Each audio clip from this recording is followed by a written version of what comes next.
వాక్యాన్ని విని మనం బదులోకి వెళదాము. మొదటి యోహాను పత్రిక 2వ అధ్యాయము 15వ వచనాన్ని మనం చదువుకున్నాం. ఉద్దేశించి పైన వర్తమానాన్ని మనం విందాం. మొదటి యోహాను అపోస్తలుడైన యోహాను రాసిన పత్రిక 2:15 చదవమన్నారన్నా. ఈ లోకమునైనను లోకములో ఉన్న వాటినైనను ప్రేమింపకుడి చాలు. అపోస్తలుడైన యోహాను తెలియజేస్తున్న మాట ఏంటంటే, ఈ లోకమునైనను లోకములో ఉన్న వాటినైనను ప్రేమించండి అన్నాడా? అవునా? అంటే ఆ టెన్షన్ ఉన్నారో లేదా అనుకుంటున్నాను. ఉన్నట్టున్నారు. స్తోత్రం చెప్పండి. హల్లెలూయా. ఏమన్నాడు? ప్రేమించమని. ప్రేమించుకున్నాడు. ప్రేమించమంటే ఎంత బాగుండో కదా. అందరినీ ఎందుకని మనం ఉన్నది ఎక్కడ? లోకంలో ఉన్నాం కదా. లోకంలో ఉన్న మనల్ని, లోకంలో ఉన్న వాటిని ప్రేమించొద్దంటున్నాడు దేవుడు. ఎంత పక్షపాతి చూడండి, ఎంత అన్యాయస్తుడు కదా. లోకంలో మనల్ని పెట్టి లోకంలో ఉన్న వాటిని ప్రేమించుతున్నాడు. అవ్వాదామును కూడా ఏదైనా తోటలో పెట్టి అది తినొద్దు అన్నాడు పండు. అవునా కదా? అన్నాడా లేదా? దేవుడు పక్షపాతి కదా. దేవుడు అన్యాయస్తుడు అనుకుంటున్నారు కదా చాలామంది. లోకంలో ఎందుకు లోకంలో ఉన్న వాటిని ప్రేమించొద్దు అన్నాడంటే, లోకంలో ఏది శాశ్వతమైనది కాదు, ఏది స్థిరమైనది కాదు. అందుకనే శ్రేష్టమైనవి కావు, శాశ్వతమైనవి కావు, స్థిరమైనవి కాదు. కాబట్టి లోకంలో ఉన్న వాటిని మీరు ప్రేమించొద్దు, నా నీతిని ప్రేమించండి, నా రాజ్యాన్ని ప్రేమించండి చెప్పాడు. కానీ దేవుడు చెప్పినట్లుగా మనం ఏం చేస్తామంటే, లోకంలో ఉన్న వాటిని ప్రేమిస్తాం, దేవుని రాజ్యాన్ని మనం ప్రేమించలేకపోతున్నాం. ఒక 3 విషయాలు మనము ఏటిని ప్రేమించకూడదు, ఏటిని ప్రేమించాలి. ప్రేమించాల్సినవి ఏంటి, ప్రేమించకూడనివి ఏంటి? లోకంలో ఉన్న వాటిని ప్రేమించొద్దు అన్నాడు. ఏటిని ప్రేమించకూడదు? 4వ కీర్తన 2వ వచనం చదవండి. ప్రేమింపకూడనివి ఒక 3, ప్రేమించాల్సినవి ఒక 3. త్వరగా చెప్పేస్తాను, నేను వివరించను. రిఫరెన్స్లు రాసుకుంటే త్వరగా మీకు గుర్తుండే తర్వాత మీరు చదవండి, మళ్ళా లోతుగా ధ్యానించండి వాక్యాన్ని. నరులారా, ఎంతకాలము నా గౌరవాన్ని అవమానంగా మారుస్తున్నారు, ఎంతకాలము వ్యర్థమైన దానిని. అది ఏటిని ప్రేమిస్తున్నాం అంటే, మనం వ్యర్థమైన వాటినే మనం ప్రేమిస్తున్నాము. వ్యర్థమైన వాటిని ఇంగ్లీష్లో ఏమంటారు? వేస్ట్ అంటారు. యూజ్లెస్, వేస్ట్ అన్నట్టు. యూజ్లెస్, వేస్ట్ వాటిని ఎక్కడ వేస్తారో? ఇంట్లో పెట్టుకుంటారో బయట వేస్తారా? వాటినే ప్రేమిస్తున్నాం కానీ ప్రేమించవలసిన వాటిని మనం ప్రేమించట్లేదు. అందుకని దేవుడు అంటున్నాడు, విశ్వాసులారా, నరులారా, ఎంతకాలం ఇంకా వ్యర్థమైన వాటిని ప్రేమిస్తారు? ఎంతకాలం ఇంకా సీరియల్నే మీరు చూస్తారు, సినిమాలనే ఇంకా చూస్తారు? ఎంతకాలం మీరు బాప్తిసం ముందు ఇంకా సారా తాగుతారు, మందు తాగుతారు? ఎంతకాలం? ఇక అన్ని కలుపుకోవచ్చు మనం. ఎంతకాలం మనము వ్యర్థమైన వాటిని సేవిస్తున్నాం, ప్రేమిస్తున్నాం? యూజ్లెస్ అంటే పనికిరాని వాటిని,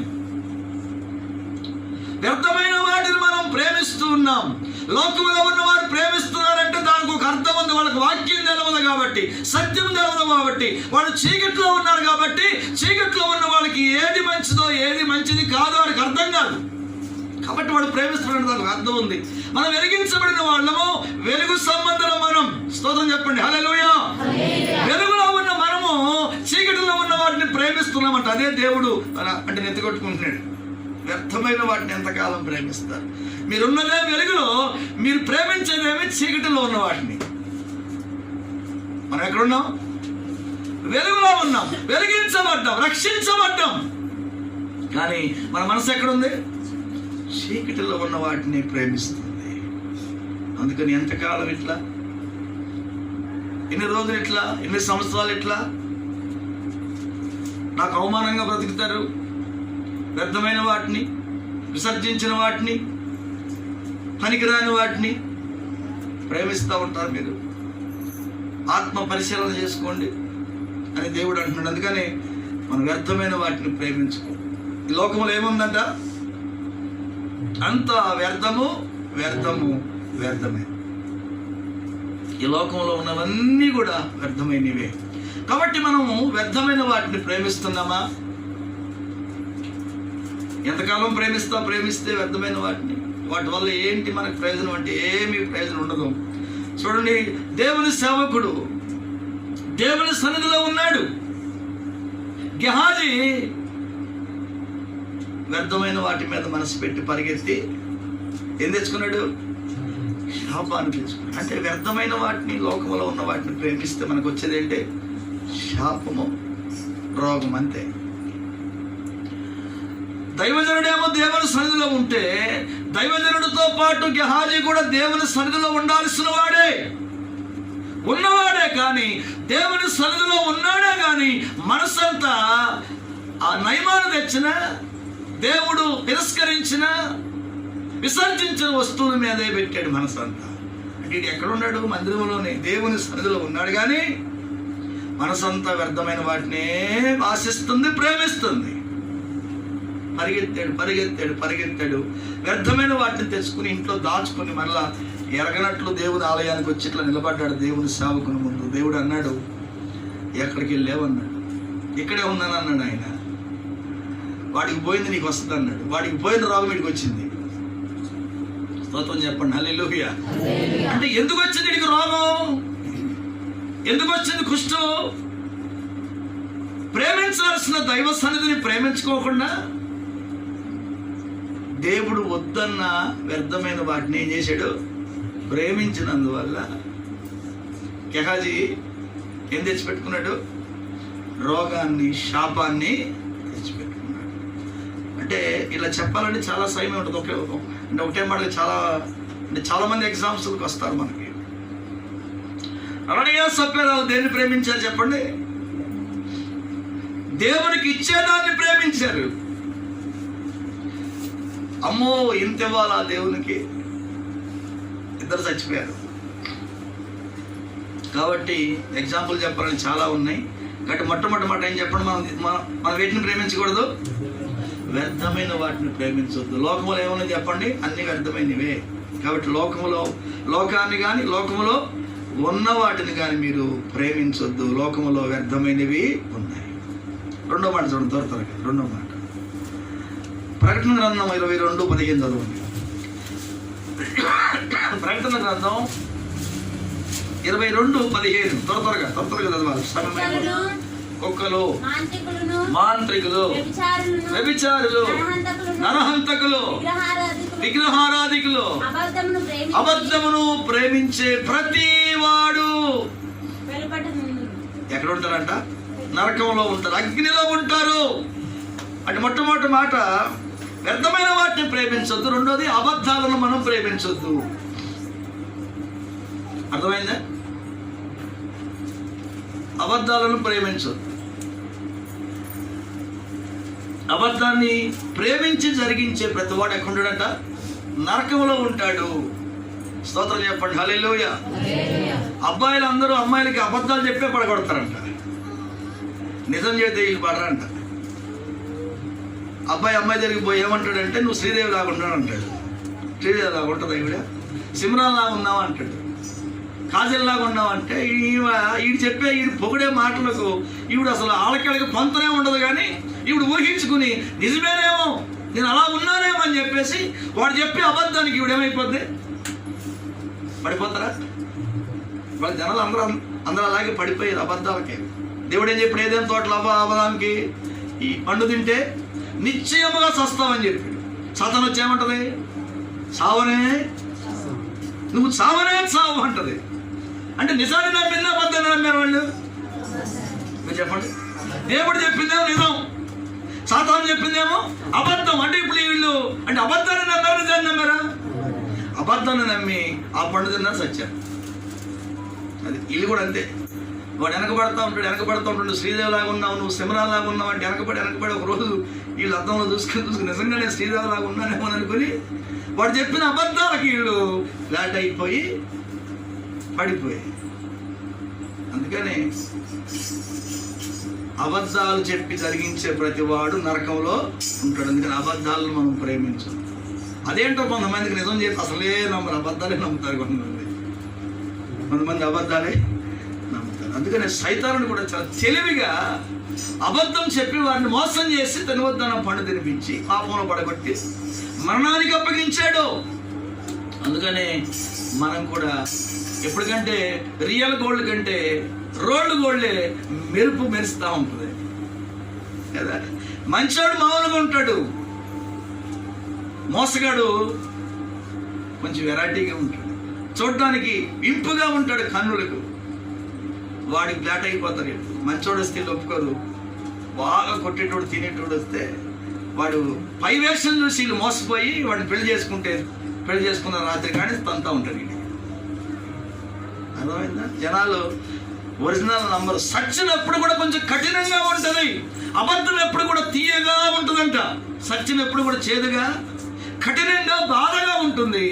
అయితే అబద్ధం ఎప్పుడు కూడా తీపిగా ఉంటుందంట, తేనె కంటే నునుపుగా ఉంటుందంట అబద్ధం కదా. అందుకని కొంతమంది అబద్ధాలు చెప్పే పెదాలంటే తేనె కంటే నునుపుగా ఉంటాయి. అందుకని మనము ఇది వ్యర్థమైన వాటిని ప్రేమించకూడదు, అబద్ధాలను కూడా మనం ప్రేమించకూడదు. ఇర్మియా గ్రంథము 8:1 2 చదవండి. ఇర్మియా గ్రంథము 8 వారు ప్రేమించుచున్నారు, అనుసరిస్తూ ఉన్నారు, నమస్కారం చేస్తూ ఉన్నారు. సూర్యుడిని చంద్రుడిని వారి ఎదుట దేవుని ఎదుట వారిని గణపరుస్తున్నారంట. దేవుని స్తోత్రం చెప్పండి, హల్లెలూయా. మూడోది, విగ్రహారాధనను మనము ప్రేమించకూడదు. ఒకటి, వ్యర్థమైన వాటిని ప్రేమించకూడదు, అబద్ధాలను మనం సేవించకూడదు, ప్రేమించకూడదు. మూడోది, విగ్రహారాధనను ప్రేమించకూడదు. ఏం చేస్తున్నారంట? ప్రజలు సూర్యుడిని చంద్రుడిని కనపరుస్తున్నారంట. సూర్యుడిని చంద్రుడిని చేసిన దేవుడిని పక్కనెట్టేశారు. సూర్య నమస్కారం, చంద్ర నమస్కారం కొంతమంది పొద్దుగాల స్నానం చేసి ఇట్టా పోసుకుంటారు. మరి సూర్యుడు చంద్రుడిని చేసినోడు ఏమవ్వాలి? సూర్యుడు మొక్కితే నువ్వు, అవునా కదా? చంద్రుడిని చేసినోడు సూర్యుడిని చేసిన దేవుడు ఏమవ్వాలి? అందుకే దేవుడు ఏమంటున్నాడంటే విగ్రహారాధన, మీరు విగ్రహారాధనను, విగ్రహ సంబంధమైన వాటిని మీరు ప్రేమించొద్దు. స్తోత్రం చెప్పండి, హల్లెలూయా. విగ్రహారాధనకు మీరు దూరంగా ఉండండి. మీరు గమనించాలి, మనల్ని చేస్తున్నవాడు దేవుడు కానీ మనం చేసుకున్నవాడు దేవుడు కాదు. అర్థమైందా? మనల్ని చేసిన వాడు దేవుడు, మనం చేసుకుంటామే వాడు దేవుడు ఎన్నటికీ కాడు. కాబట్టి ప్రియమైన దేవుని బిడ్డలారా, విగ్రహారాధనను మనము ప్రేమించకూడదు. బబులోను సామ్రాజ్యంలో రాజు పెద్ద విగ్రహం చేయించి ఒక మైదానంలో పెట్టి అందరూ మొక్కమన్నాడు. ఒక 3 యవనస్తులు మొక్కలేదంట.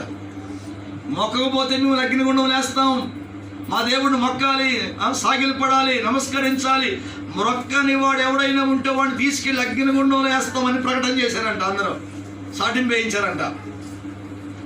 అందరూ పోయి రాజుగారు మాట వినకపోతే అగ్నిగుండం వేస్తారని చెప్పేసి అందరూ మొక్కారు. ఒక 3 మొక్కల వాడు పట్టుకెళ్ళి రాజుగారి దగ్గర తీసుకెళ్ళారు. ఏమరా మీకు భయం లేదా? నేను పెట్టిన శాస్త్రం, నేను పెట్టిన దేవుడిని మొక్కనంటే మేము మొక్కమని చెప్పారంట. మొక్కపోతే శిక్ష అంటే తెలుసానంటే తెలుసన్నారంట. ఏంటంటే అగ్నిగుండం ఎదురుగుండా అంటే మండుతూ ఉంది, అగ్నిలో వేసేస్తామని చెప్పారంట. నువ్వు అగ్నిలో వేసినా కూడా మేము మొక్కేది లేదు. ఎందుకంటే అవి ఒట్టి మట్టి విగ్రహాలని మాకు తెలుసు, అవి మనుషుల చేతి పనులని మాకు తెలుసు. వాటిని సేవించొద్దు, ఆరాధించొద్దు మా దేవుడు మాకు చెప్పాడు. మేము సేవించినా ఆరాధించినా మా దేవుడిని సృష్టికర్తలే తప్ప విగ్రహాలకు మేము ఏటికి సాగిలపడం. తీసుకెళ్ళి అగ్నిగుండం వేసేయమన్నాడు రాజు. ఏం జరిగిందంటే అగ్నిగుండంలో వేయడానికి తీసుకెళ్ళినవాడు బలవంతుడు, ఇల్లు నాలా పక్కోళ్ళు. అర్థమైందా? ఆ దేశంలో బాగా బలవంతులు పిలిపించాడు రాజు. వీళ్ళు రాజు మాటగా దగ్గరేస్తున్నారు, వీళ్ళని తీసుకెళ్ళి అగ్నిగుండం వేసేయండి అని చెప్తే తీసుకెళ్ళి యాస్తాకి వెళ్ళే వాళ్ళు బలవంతులు ఉన్నారంట, దొడ్డుగా ఉన్నారంట. ఈ అగ్నిగుండంలో వేయడానికి వెళ్ళిన వాళ్ళు పక్కగా నాలా ఉన్నారంట. జరిగిన సంఘటన ఏంటంటే ఆ వేడికి అగ్నిలో వేసిన వాళ్ళే బ్రతికారు, అగ్నిలో వేయడానికి వెళ్ళిన వాళ్ళు చచ్చారు. అది కథ. స్తోత్రం చెప్పండి, హల్లెలూయా. ఇప్పుడు ఎవరు చావాలి? అగ్నిలో వేసిన వాళ్ళు చావాలా, వేయడానికి వెళ్ళిన వాళ్ళు చావాలా? కానీ దేవుడు అట్లా చేసి ఏం చేశాడంటే అగ్నిలో వేసిన వాళ్ళు ఏమో బాగున్నారు, అగ్నిలో వేయడానికి తీసుకెళ్ళిన బలవంతులు బలశాలులేమో ఆ వేడికి చచ్చారంట. కానీ అగ్నిలో ఉన్నవాళ్ళు అగ్నిలో చుట్టూ తిరుగుతా ఉన్నారంట. అగ్ని ఏడంతలై మండుచుండినను, అగ్ని జ్వాలలు కాల్చలేదులే నీ ప్రియుల దేహాలను. అగ్ని ఏడంతలై మండుచుండినను, అగ్ని జ్వాలలు కాల్చలేదులే నీ ప్రియుల దేహాలను. హల్లెలూయా. దేవుణ్ణి సేవించిన భక్తులనేమో అగ్ని కాల్చలేదంట, దేవుని భక్తులను అగ్నిలో వేయడానికి వెళ్ళి వాళ్ళేం కాలిపోయాడంట. అర్థమైంది? అందుకనే ఎవరన్నా ఏదన్నా చేయని, బలవంతం చేయని, గడ్డం పట్టుకొని కాళ్ళు మొక్కుతారా? అందరూ మొక్కుతున్నారు, నువ్వు మొక్కపోతే కులంలో చెల్లేస్తారంట. మొక్కరా అన్నా కూడా మొక్కొద్దు మనం. ఎందుకని విగ్రహారాధనను దేవుడు వ్యభిచారంగా పరిగణిస్తారు. తీవ్రమైనటువంటి ఘోరం అంటే శాపం విగ్రహారాధన చేసే వాళ్ళ మీదకి వస్తుంది. అందుకని విగ్రహారాధనను మనం ప్రేమించనే కూడదు, దాన్ని ప్రోత్సహించనే కూడదు. మనం నిజమైన దేవుడిని ఆరాధించే దేవుడు అంటే భక్తులం. మన దేవుడు సజీవుడు, మాట్లాడే దేవుడు, దర్శించే దేవుడు, ప్రత్యక్షమయ్యే దేవుడు, ఆత్మస్వరూపి, మన అంతరంగంలో ఉండే దేవుడు మన దేవుడు. దేవుడు అంటే మనం ఎక్కడ పెడితే అక్కడ ఉండేవాడు కాదు, మనలో ఉండేవాడు, మనతో కూడా వచ్చేవాడు. హల్లెలూయా, హల్లెలూయా. కాబట్టి మనం ఈ గూట్లో పెట్టి కలిపేసి మేము పనికి వెళ్తాం, వచ్చేదాకా ఇక్కడే ఉండని పోయే దేవుడు కాదు మన దేవుడు. మనం ఎక్కడికి వెళ్ళినా మనతో వచ్చే సజీవుడు, మనం ఆరాధించే. నాకు విచిత్రం ఏంటంటే జీవము కలిగిన మనుషులు జీవము లేని వాటి దగ్గర సాగిలు పడడం, అదంతా మరి ఆశ్చర్యంగా ఉంటుంది నాకు. సాగిలు పడే నీ దేవుడి దగ్గర జీవం లేదు, ప్రాణం లేదు, కానీ నీలో జీవం ప్రాణం ఉంది. నువ్వు దాని ఎదుట సాగిలు పడితే విచిత్రం అనిపిస్తుంది, వెర్రితనం అనిపిస్తుంది. ఏం మాట్లాడదు నీతో రాయి, ఏం మాట్లాడదు నీతో చెట్టు? దానికి ప్రాణం లేదు, దానికి జీవం లేదు. దాని దగ్గరికి వెళ్ళి సాగిలు పడితే అది ఏం చేయగలదు నిన్ను? సృష్టికర్తను మొక్కరా, సృష్టికర్తను మొక్కరా అంటే అంట చెట్లు పొట్లు. నన్ను వేదన మొక్కాల్సిందని చేసినోడు ఒకడు ఉన్నాడు నాయనా, ఆడు మొక్కమంటే వెళ్ళాము, నువ్వే దేవుడు నువ్వే దేవుడు అన్నారు వెళ్ళాము. అందుకే దేవుడు చెప్పాడు విగ్రహారాధనను మనం ప్రేమించకూడదు. చెప్పండి, వ్యర్థమైన వాటిని ప్రేమించకూడదు, అబద్ధాన్ని ప్రేమించకూడదు, విగ్రహారాధనను ప్రేమించకూడదు. ఇంకేం ప్రేమించాలి చూడండి. ఇప్పుడు మూడో మాట, ఇప్పుడు మొట్టమొదటి మాట ద్వితీయోపదేశకాండం 6:4-5 చదవండి. ప్రేమింపకూడనివి చెప్పేప్పుడు ఏం ప్రేమించకూడదు, ప్రేమించాల్సిన వాడు చెప్తాం. ఇప్పుడు ఏం ప్రేమించాలి, మనం ఏం ప్రేమించాలి, ఎవరిని ప్రేమించాలి, వేటిని ప్రేమించాలి? ద్వితీయోపదేశకాండం 6:4 కంటే చదవండి త్వరగా. నీ పూర్ణ హృదయముతోను, పూర్ణ ఆత్మతోను, పూర్ణ శక్తితోను నీ దేవుడైన యెహోవాను ప్రేమించాలి. స్తోత్రం చెప్పండి అందరూ. హల్లెలూయా. ఎవరిని ప్రేమించాలంటే మనము పూర్ణ బలముతో, పూర్ణ శక్తితో, పూర్ణ వివేకముతో నిన్ను సృజించిన సృష్టికర్త అయిన దేవుణ్ణి ప్రేమించాలి. ఆయన్ని కాక ఎవరు నన్ను ప్రేమించావనుకో నీ జీవితంలో ఏ మేలు పొందలేవు. అందుకని ఎందుకు మనం ఆ దేవుణ్ణే ప్రేమించాలి? యేసు ప్రభుని ఎందుకు ప్రేమించాలంటే ఆయనే కదా నీ కొరకు నా కొరకు సిలువలో మరణించి చివరి బొట్టు వరకు కార్చాడు, రక్తం ప్రాణం పెట్టాడు ఆయనే. ఏ దేవుడు నీ కొరకు చచ్చిపోయాడండి? ఎవరు నీ కొరకు నా కొరకు ప్రాణం పెట్టారు? ఎవరి కాలంలో, యుక్త కాలంలో భక్తిహీనమైన మన కొరకు, పాపులమైన మన కొరకు యేసుక్రీస్తు సిలువలో మరణించి మనల్ని విడిపించాడు, మనల్ని తప్పించాడు, రక్షించాడు.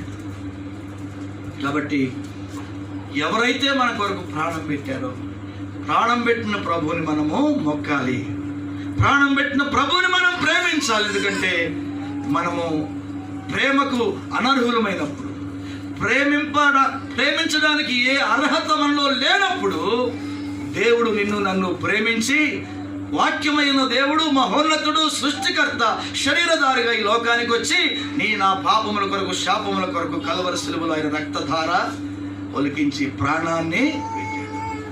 అందుకు మనం యేసు ప్రభుని అన్నిటికంటే ఎక్కువగా, అధికంగా మనము ప్రేమించాలి. ప్రేమించేదం అధికముగా, ఆరాధించేదం ఆసక్తితో, ప్రేమించేదం అధికముగా, ఆరాధించేదను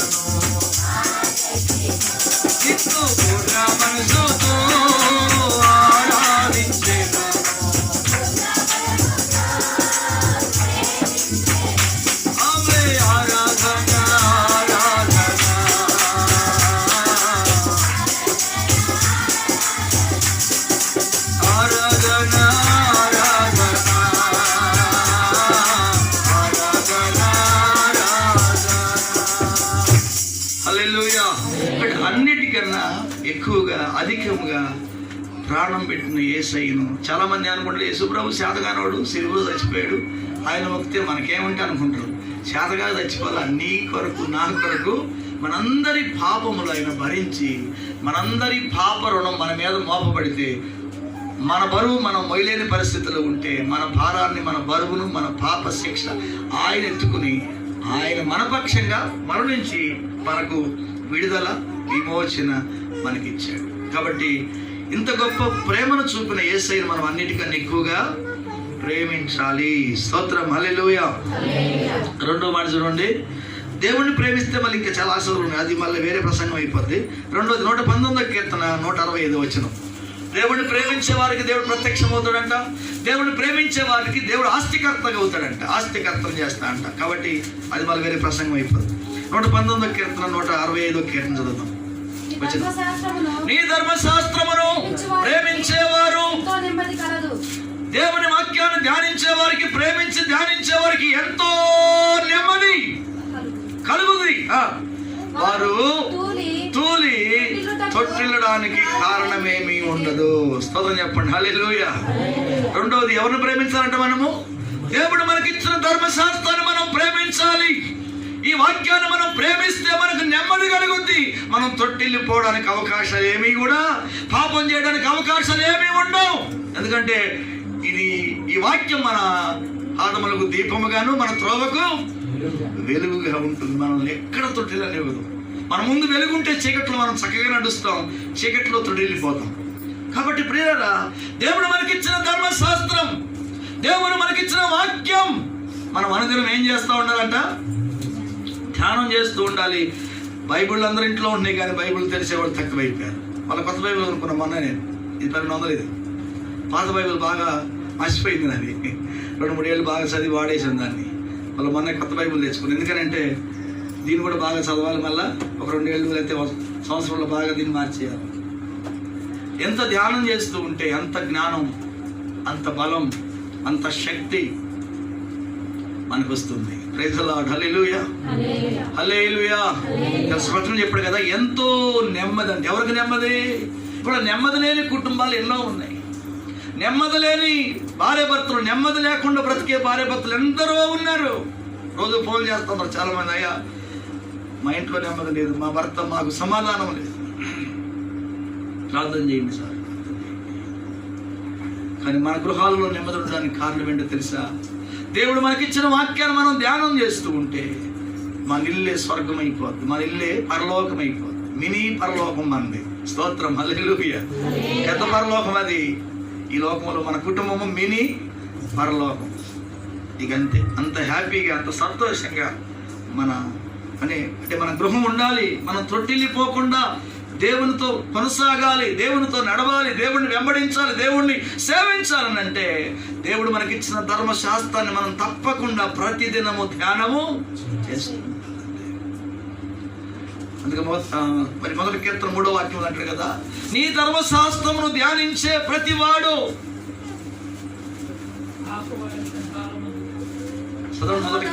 యెహోవా ధర్మశాస్త్రమును దానిని దివారాత్రులు ధ్యానించేవాడు ధన్యుడు. ఆడు ఎలా ఉంటాడంటే నీటి కాలువ యోరన నాటబడిన ఒక మొక్కలాగా, ఆకు వాడక కాలమందు ఫలమిచ్చే చెట్టుగా ఉంటాడు. స్తోత్రం చెప్పండి, హల్లెలూయా. నీ జీవితం, నా జీవితం, నీ కుటుంబం, నా కుటుంబం అలాగూ దీవించబడాలి, అలాగూ పచ్చగా ఫలించే వృక్షంగా ఉండాలంటే దేవుడు మనకి ఇచ్చినటువంటి ధర్మశాస్త్రమును మనం తప్పక ప్రతి దినము ధ్యానించాలి. లేకపోతే గుండెల్లో నెమ్మది ఉండదు, కుటుంబంలో నెమ్మది ఉండదు, డబ్బులున్నా నెమ్మది ఉండదు, పిల్లలున్నా నెమ్మది ఉండదు. ఎన్నున్నా నెమ్మదినిచ్చేది దేవుని వాక్యం. నీ వాక్యమే నన్ను బ్రతికించెను, సాగలలో నెమ్మదినిచ్చెను. నీ వాక్యమే నన్ను బ్రతికించెను, నెమ్మదినిచ్చెను. కృపాశక్తి దయా సత్య సంపూర్ణుడా, వాక్యమై ఉన్న యేసు వందనమయ్యా. కృపాశక్తి దయా శక్తి సంపూర్ణుడా,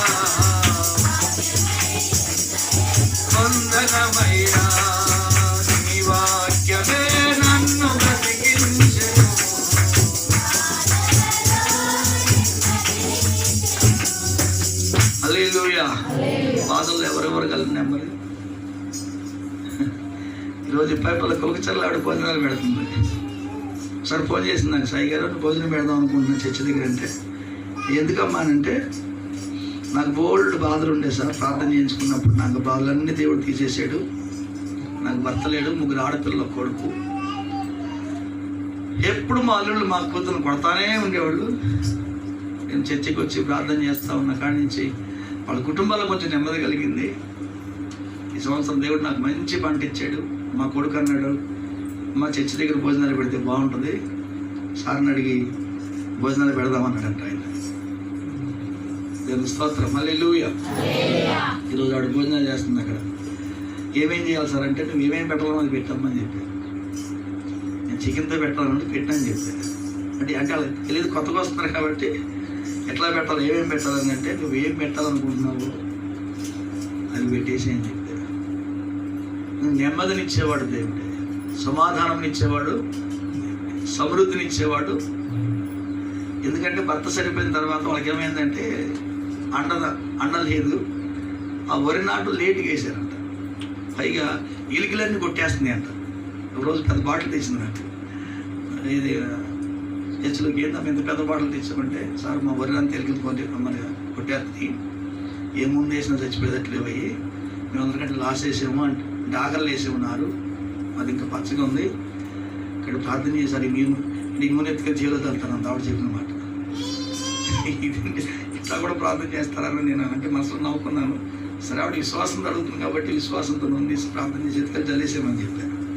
జల్లిన మొత్తం ఇల్లు చచ్చిపోయినాయంట, ఇళ్ళని పోయి మంచిగా పంట వచ్చిందంట. దేవుని స్తోత్రం, హల్లెలూయా.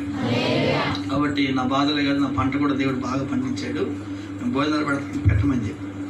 అందుకని పిల్లరా మనం గమనించాలి, దేవుని వాక్యాన్ని ధ్యానిస్తున్నప్పుడు దేవుని వాక్యం నెమ్మదినిస్తుంది, మనం తొట్టిల్లిపోకుండా కాపాడుతుంది, తర్వాత మనల్ని బ్రతికిస్తుంది, బాధల్లో నెమ్మదిని. అందుకని భక్తుడు దేవుని వాక్యాన్ని ధ్యానించండి, దాన్ని ప్రేమించండి, దేవుణ్ణి ప్రేమించండి.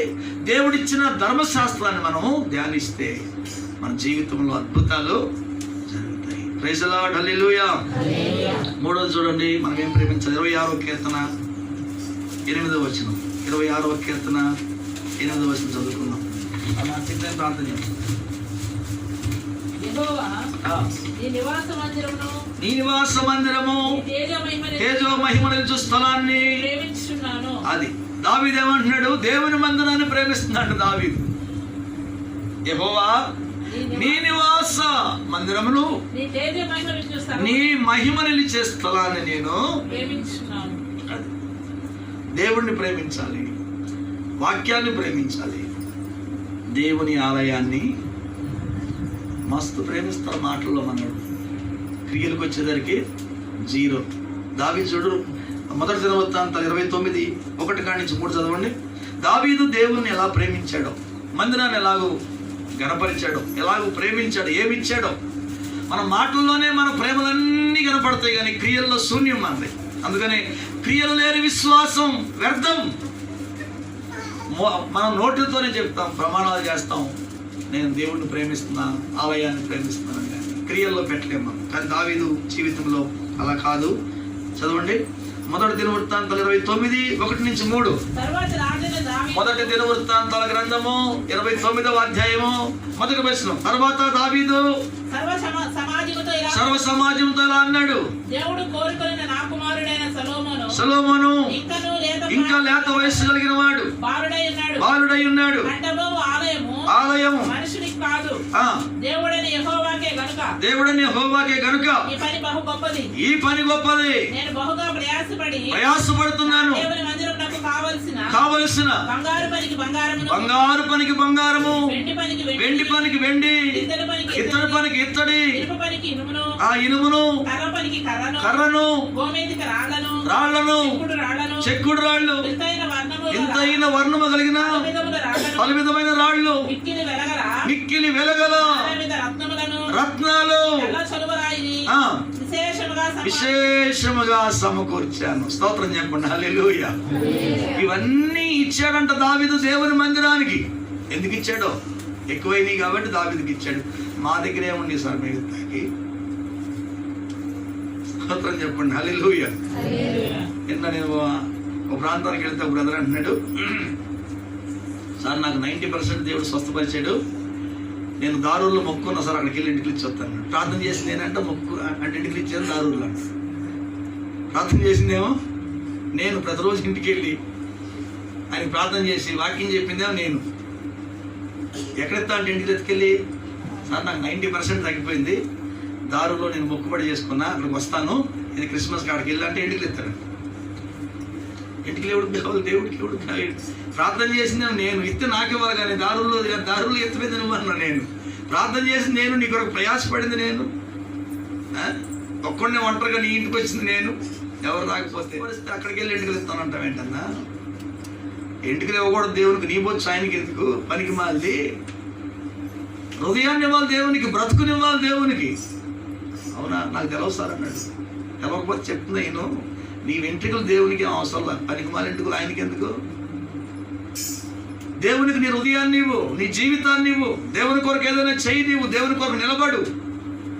అంతేగాని నేను అక్కడికి వెళ్తా, గుండు కొట్టించుకొస్తా, ఇక్కడికి వెళ్తా, నేను అది చేస్తా, ఏదంట సోకకూడదు సొమ్మకూడదు అన్నట్టు ప్రయాసపడింది మేము, మొక్కుబడి ఇచ్చేదేమో అక్కడ దారుల్లో అంట. పరుగులో టిఫిన్ చేసి ముజాయిద్పూర్లో బిల్లు కట్టినట్టు అంతే కదా. అక్కడికి ఉన్నది అక్కడే కట్టాలి కానీ ఇక్కడికి వచ్చి కడతానంటే ఊరుకుంటాడా? అది ఇక్కడ స్వస్థం పడి ఇక్కడ ప్రార్థన చేస్తే నీ కొరకు ప్రయాసపడితే నువ్వు పోయి దారుల్లో మొక్కు తీసుకొస్తే ఏం లేదు. అందుకని పిల్లరా, చాలా మంది దేవుడు చేసిన కార్యాలు గ్రహించకుండా ఇక్కడ దావీదు ఎందుకంటున్నాడు చెప్పండి? ఇవన్నిటిని కూడా ఇస్తున్నాడు. ఎందుకు ఇస్తున్నాడు కూడా వస్తుంది.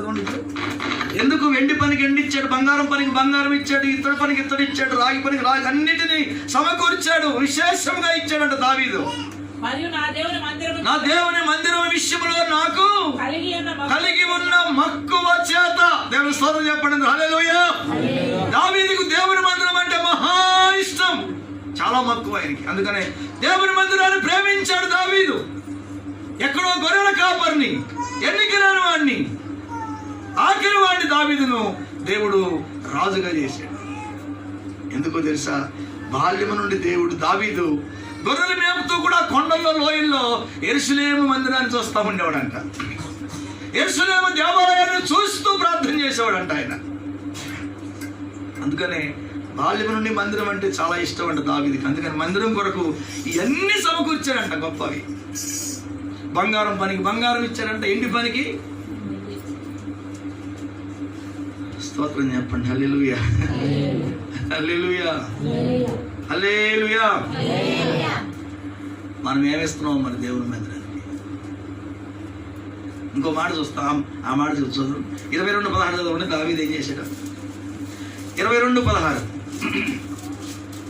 తర్వాత 132:3 చదివి ప్రార్థన చేసుకున్నాం. నేను బైబిల్ 22 ద్వితీయోపదేశకాండం, అది మొదటి ద్వితీయోపదేశకాండము. లెక్కింపలేనంత బంగారమును, వెండియో, ఇత్తడియో, ఇనుమునో, దావీదు ఇచ్చిన వెండి బంగారం ఇత్తడి అక్కడ ఉన్న యాజకులు కానీ ప్రజలు లెక్కించలేకపోయారు. దేవుని స్తోత్రం చెప్పండి, హల్లెలూయా. లెక్కించలేనంత మరి మందిరానికి దావీదు ఇచ్చాడు. మనం ఏం చేస్తున్నాము? దేవుడు ఎన్నో ఉపకారాలు చేస్తున్నాడు, మేలు చేస్తున్నాం. లెక్కించలేని స్తోత్రముల్ దేవా ఎల్లప్పుడూ నీ పాడెదం. మనం కొత్త మాటలే మన ఇవన్నీ. ఇచ్చేది లేదు, పెట్టేది లేదు మనం దేవుడికి. అర్థమైందా? లెక్కింపలేని స్తోత్రాలు ఊరకే పాడేసిపోతున్నాయిగా, ఇచ్చేది ఏం లేదు. మనం ఇచ్చే కూడా మనం ఎగ్గొట్టుడే మనం. అందుకనే దావీదు ఒక తీర్మానం చేసుకున్నాడు. 132:3 చదవండి కీర్తన. యాకోబు బలిష్ఠునికి నేను ఒక మొక్కుబడి చేసుకున్నాను. ఎట్లనగా, యెహోవాకు నేను ఒక స్థలం చూసి మందిరం కట్టే వరకు, బలిష్ఠునికి ఒక నివాస స్థలం దొరికే వరకు, నా నివాస స్థలమైన కోటలోకి వెళ్ళి నేను గుడారములో నేను ప్రవేశించును, నేను పరుండు మంచం మీదకి ఎక్కను. స్తోత్రం చెప్పండి అందరూ, హల్లెలూయా. మీరు కూడా ఏం చేయాలి? ముజాయిద్పూర్లో స్థలం దొరికి మందిరం కట్టేదాకా మీరు మంచాల మీద పడుకోకూడదు, నిద్రపోకూడదు. నా కనులకు నిద్ర. అక్కడ ఆ మాట కూడా దావీదుకి అంత అభిలాష మందిరం అంటే. నేను మంచి గృహంలో ఉంటున్నాను, మంచి ప్యాలెస్లో ఉంటున్నాను, అయితే నా దేవుని మందస్సము డేరాలో ఉంది. అయితే నిబంధన చేసుకున్నట్టు ఒక రోజు మిద్ది మీద నుంచి చూస్తుంటే దేవుని మందసం డేరాలా కనపడతా. అప్పుడు నిబంధన చేసుకుంటాడు. నా దేవుడు యాకోబు దేవునికి బలిష్టంగా ఒక నిబంధన చేసుకుని అంటే మొక్కుబడి, ఒక ఆలయం దొరికే వరకు, ఒక ఆలయం అంటే ఒక స్థలం దొరికే వరకు నేను నా కోటలోకి వెళ్ళను, నా మంచం మీద నేను పడుకోను, నా కరుణకు నిద్ర. మనకెట్లా అవుతుందో నిద్ర? 15 ఏళ్ళు 20 ఏళ్ళు అవుతుంది మన ఊర్లో మందిరం లేదే, మన మీద కొరకేసుకో. మందిరం లేకపోయినా పర్వాలేదు, నిద్ర వస్తుంది మనకైతే మాత్రం. మంచిగా పరుపులు కొనుక్కున్నాం, పెడ్లు కొనుక్కున్నాం, హాయిగా నిద్ర అవుతున్నారు గొరకలేసి మనవాళ్ళు. మందిరం లేదని చింత లేదు, సీక్ లేదు. అర్థమైంది? కానీ దావీదు ఏం చేస్తారు చెప్పండి? పరుపు మీదకి ఎక్కలేదంట, నిద్ర కనులకు రానివ్వలేదు. ఇవన్నీ మందిరానికి సమకూర్చాడు. ఇవన్నీ సమకూరుస్తూ దేవుడు ఏమన్నాడు? నువ్వు మందిరాన్ని కట్టొద్దు అన్నాడు. మనం అంటే ఏం చేస్తాం? ఇంత బంగారం, ఇంత ఎండి, ఇంత డబ్బులు ఇస్తే నువ్వు మందిరం కట్టొద్దంటే ఊరుకుంటాం మనమైతే దేవుడిని? అసలు పాస్టర్ని ఊరుకుంటావా? సైలెంట్ ఇక్కడ దావీదు చెప్తాం అని చెప్తుంది అన్నాడు. నువ్వు కట్టొద్దులే దావీదు, వీటన్నిటిని సమకూర్చావు, వీటన్నిటిని ఇచ్చావు, మందిరం మీద నీకున్న మొక్కును బట్టి, ఇష్టాన్ని బట్టి ఈ కొడుకు చేత కట్టిస్తాను. ప్రైజ్ ది లార్డ్, హల్లెలూయా హల్లెలూయా. నా కొడుకు చిన్నవాడు, లేకవాడని ముందే వీటన్నిటిని మందిరం కొరకు దావీదు సమకూర్చేశాడు. ముందే సమకూర్చేశాడు. మందిరానికి 10 ఏళ్ళ మనం ఎప్పుడో చెప్పాం, మనం ఇప్పటి వరకు ఇంకా ఉంటుంది. ఆయన ముందే సమకూర్చాడంట. దావీదు సొలొమోను కట్టబోయే మందిరానికి దావీదు ముందే సమకూర్చి పెట్టాడండి. మనోళ్ళు అడిగితే కూడా బీరువాల్లో పెట్టుకుని, ఎన్కౌంటర్లో పెట్టుకుని వాటిని గేకట్లా, వాటిని దేవునికి ఇవ్వట్లా. ఒకరోజు అకౌంట్లు అన్ని ఖాళీ అవుతాయి. దేవుని స్తోత్రం చెప్పండి. హల్లెలూయా హల్లెలూయా హల్లెలూయా. కాబట్టి దేవునికి ఇవ్వడానికి ఇష్టపడండి. దేవుని మందిరానికి ఎంత ఇచ్చినా మన రుణం తీరదు. అందుకని మీరు కూడా నిబంధన చేసుకోవాలి. ప్రభువా, మా గ్రామంలో ఒక మందిరం కట్టబడాలి. అప్పటి వరకు మేము సరిగ్గా నిద్రపోము, సరిగ్గా అన్నం తినము, మా పరుపు మీదకి ఎక్కము, మా ఇంట్లోకి వెళ్ళాం. ఈ నిబంధన ఈ మొక్కుబడి చేసుకుంటే, ఐక్యత కలిగి ఉంటే ఈ 2021లో మన గ్రామంలో మందిరం కట్టబడుతుంది. హల్లెలూయా హల్లెలూయా హల్లెలూయా. కాబట్టి ఏటిని ప్రేమించాలి చెప్పండి? దేవుణ్ణి ప్రేమించాలి, వాక్యాన్ని ప్రేమించాలి, మందిరాన్ని ప్రేమించాలి. ఏటిని ప్రేమించకూడదు? వ్యర్థమైన వాటిని ప్రేమించకూడదు, అబద్ధాలను ప్రేమించకూడదు, విగ్రహారాధనను ప్రేమించకూడదు. అలాంటి కృప దేవుడు మనందరికి దయచేయను గాక. ప్రార్థన. అందరు కళ్ళు మూసుకొని ప్రార్థన చేద్దాం.